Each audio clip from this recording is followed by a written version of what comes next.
তিনিটা সপ্তাহত অসমৰ প্ৰত্যেকগৰাকী জনতাই বিচাৰে যে জুবিনৰ প্ৰতি ন্যায় লাগে। কিন্তু এই সময়ত আমি আটাইতকৈ দুৰ্ভাগ্যজনকভাৱে আমাৰ পৰিলক্ষিত হৈছে যে আমি মূল্যবোধবিহীন এটা ৰাজনীতিৰ পৰিৱেশ, ৰাজনৈতিক পৰিৱেশ দেখা পাইছোঁ।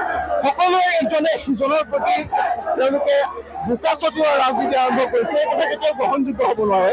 আমাৰ স্পষ্ট কথা, জাতিটোৱে বিচাৰিছে জুবিন দাক ন্যায় দিব লাগে আৰু জুবিন দাক ন্যায় নিদিয়া পৰ্যন্ত আমি শান্ত নহওঁ। জুবিন দাৰ ন্যায়ৰ ক্ষেত্ৰত সকলোকে ৰাজনীতি পৰিহাৰ কৰিবৰ কাৰণে আহ্বান জনাইছে। শাসক দল, বিৰোধী দল সকলোৱে ৰাজনীতি কৰিছে। শাসক বিৰোধী সকলোৰে চক্ৰান্তত জুবিন দাক জাতীয় জীৱনৰ এই সম্পদটোক তেওঁলোকে ৰাজনৈতিক আহিলা কৰাব খুজিছে। এই কথা গ্ৰহণ কৰা নহ'ব।